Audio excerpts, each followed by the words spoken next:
welcome to Diamonds in the Rough. Well, since it's Easter today, I decided to look at one of the only movies that ever takes place on Easter. I thought about doing a cinematic disasters for Hop, but let's save something for next year. So today, we're going to be looking at one of the most underrated and baffling box office bombs of all time, DreamWorks' Rise of the Guardians. This was a relative critical success back in 2012, averaging, I think, about a 74% on Rotten Tomatoes, somewhere around there, so the critics seem to like it just fine. Audiences seem to like it a bit more.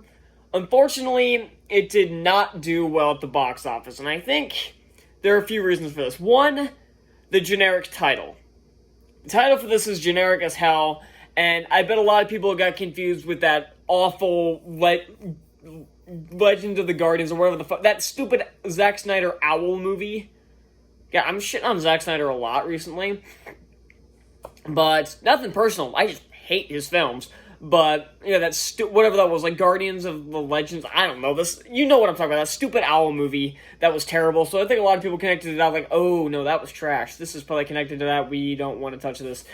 So yeah, and it's also baffling because DreamWorks either seems like they're on top of the freaking world when it comes to animation, or they're hitting rock bottom. And DreamWorks is probably the most inconsistent studio I've ever seen. They've made some of the best animated films, made some of the best in the game, like the first two Shrek movies, and I'll throw Rise of the Guardians in there, and Megamind, and Despicable Me. No, that's not. And yeah, they've made a lot of great films, but they've also made some major duds. Shrek 4, both Trolls movies, Turbo. Why am I blanking so bad on DreamWorks films? I don't know, but yeah, you get the idea. Also, something else, I did think about doing a review for Prince of Egypt, but I'm watching that tomorrow. I actually haven't seen Prince of Egypt. Yeah, so I'll be watching it for the first time tomorrow, most likely. I will not be reviewing it, because, there's no point.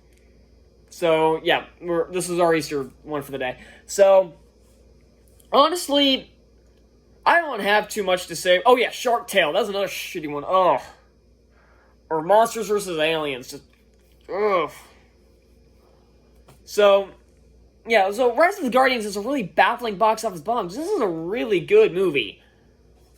And, now, this isn't one of those films that I'm either going to say, I don't understand why so many people hate this, or their arguments are bullshit, or they have a personal vendetta against the film.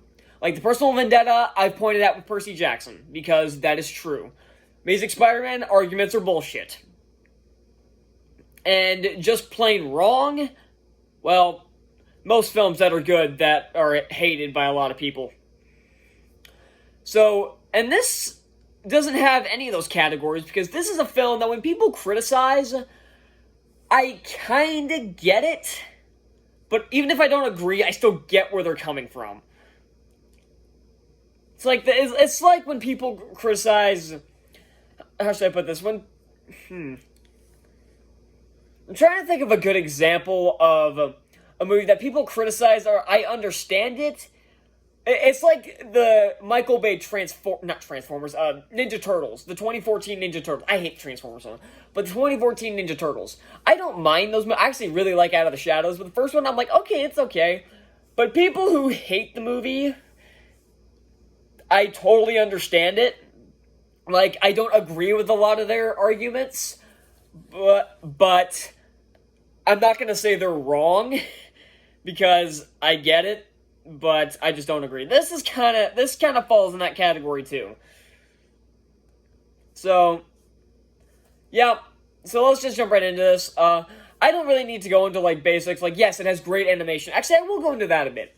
Animation in this is absolutely beautiful. This is probably one of the best looking DreamWorks films, in their entire history. Since, when did they start? 1997, I think, was their first film. So, yeah, so DreamWorks has come a long way, especially since Ants was their first film, and that was trash. No, 98. That would have been 98. Never mind. I don't know. I don't care. So, yeah, this looks great even by DreamWorks standards. Because even when they get pulled out really shitty movies like the Trolls movies are terrible, but they have really good animation. I will never take that away from them. It's the same thing with with Pixar. Cars 2 is a piece of shit, but animation looks nice. Or Brave, animation looks good even though the movie's trash. Or Good Dinosaur, or all the modern Disney films that suck, like Frozen 2 and Wreck-It Ralph 2, Ralph Breaks the Internet, or Toy Story 4, or all the most modern animated films are going to look good. But this one goes beyond it because there's a lot of creativity in its animation and all of its designs. There are a few exceptions to this, though. Like, Santa and Easter Bunny and Tooth Fairy and Sandman are very imaginative and look great. Jack Frost, on the other hand, looks very generic. He just looks like some generic 17... He kind of looks like me, basically. He looks like he would be my age, wearing a blue sweater and pants that look like Aladdin's pants, because they don't even go all the way down to his feet. They go like halfway past his shins. Like, he's wearing really short shorts, no shoes or socks or anything, and then like a really baggy-ish blue sweatshirt. And he looks like Andrew Garfield. He looks like an Andrew Garfield wannabe. So, and also, I really like Chris Pine. He's a great actor, one of my favorites actually. But they needed somebody else to do this voice. The voice does not match. He does fine. His vocal inflections are very good. His performance comes out. He's able to get the emotions out very well.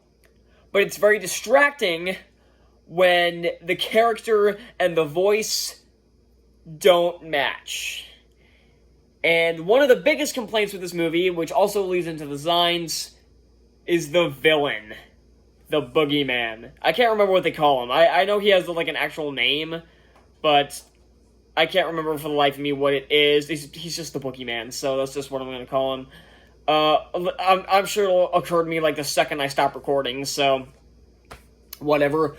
And he's voiced by Jude Law. Jude Law's a very good actor. I liked him in Fantastic Beasts 2. He was one of the only good things in Fantastic Beasts 2. So, and his voice can kind of come across as intimidating at some points, but the dialogue he's given is generic as hell. His design is generic as hell. His plan is generic as hell. And even his minions are like these really dark, he's like the opposite of Sandman, where everything he makes kind of looks sand-ish.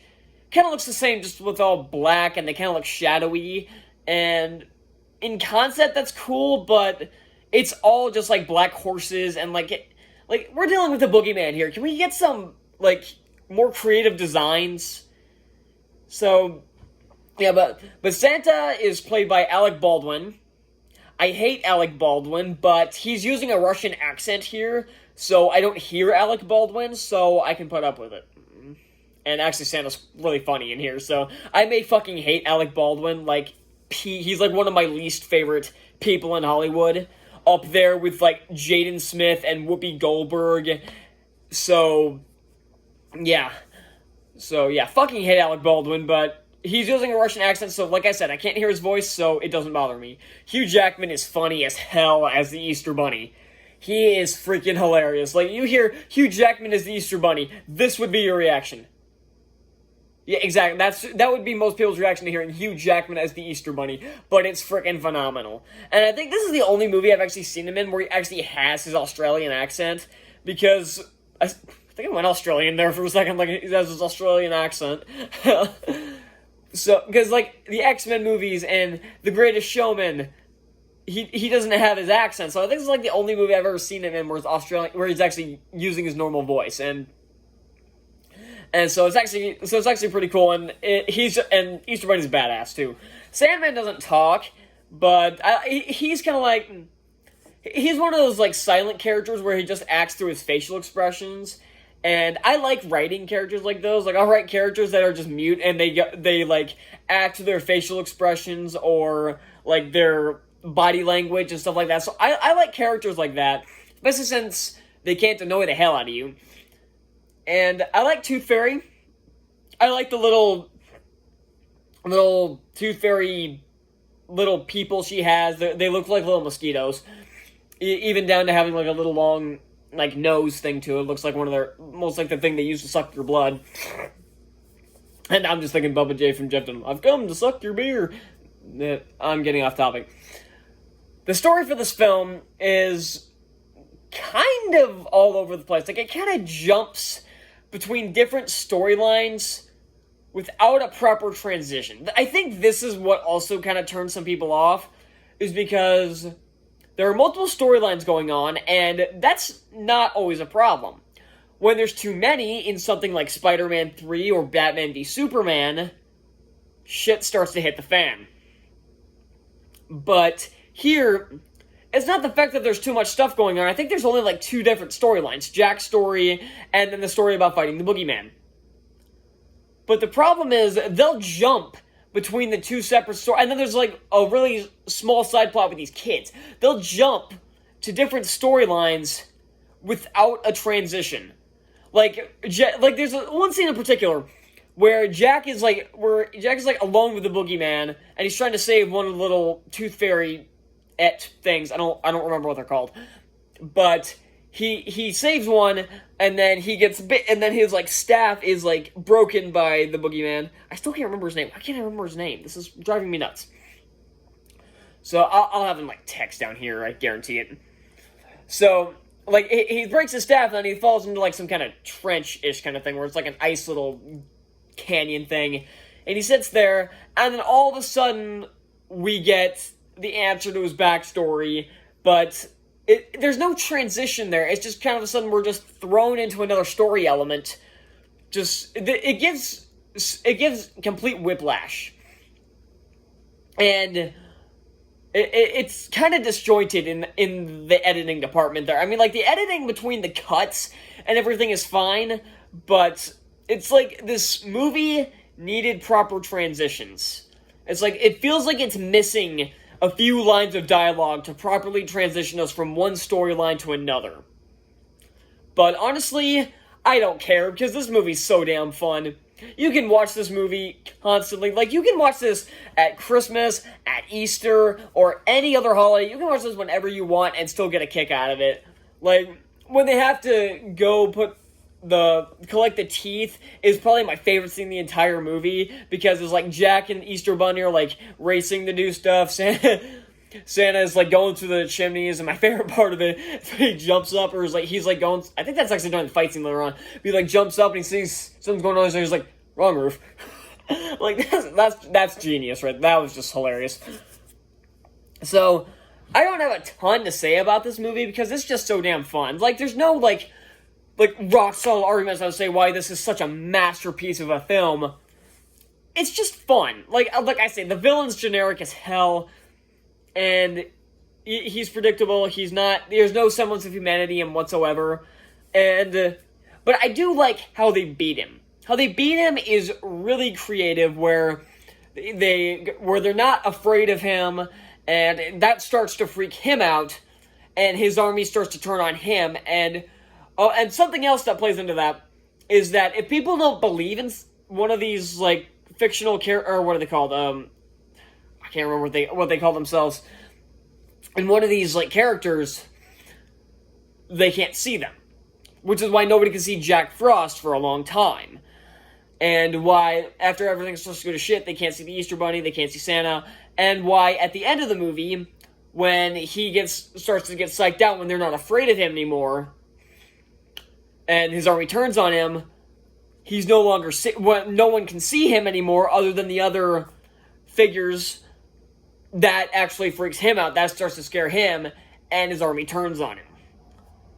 That is a really creative way to beat him, other than just by beating him by brute force. It's like the same thing that happened with Justice League, where in the theatrical cut, they have the army ends up turning on him, instead of just doing the generic route of like they did in Snyder's Cut, where they just cut off his head. They go the generic route there. And the other one, it gets a little more interesting in how they beat him, because he's beaten by his own hubris and his own fear.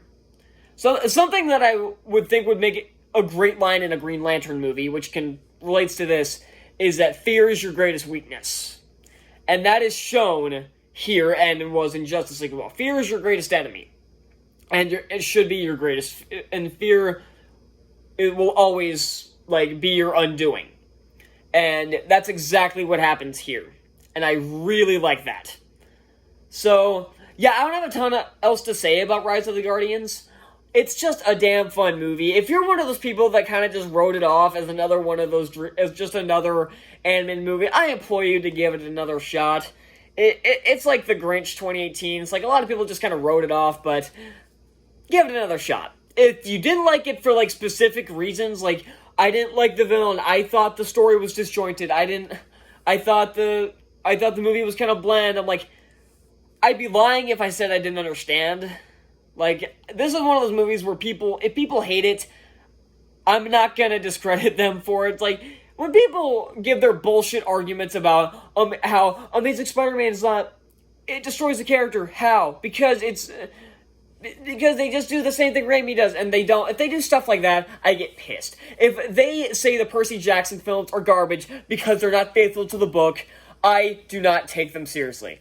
But when you have clear-cut arguments, and I think most people who didn't like this film had clear-cut arguments, but honestly, I don't think it was the movie's fault. I think the fact that this came out at the wrong time. This had some big competition that year, especially with movies like The Avengers coming out that year. It was kind of written off as another one of those teen movies. Like, oh, this is just an animated Avengers-like movie. We already saw Avengers, who cares? Had this been pushed back to, like, 2013, or had come out before Avengers, I think this would have had a little better of a shot. But I think it came out just the wrong year. Bad timing for a great movie. Thank you all so much for watching. Be sure to hit that like button down below, hit the subscribe button for more reviews, and I'm getting my Zack Snyder Justice League review up really soon, probably tomorrow, but man, it's draining me trying to talk about that movie, because I fucking hated it. I hate Snyder's films, I hate it, I hate talking about Justice League, and I'm not looking forward to finishing the review. Actually, you know what, I will. I get to tear it a new one. So, that's it. Happy Easter, and I'll see you all next time. Bye.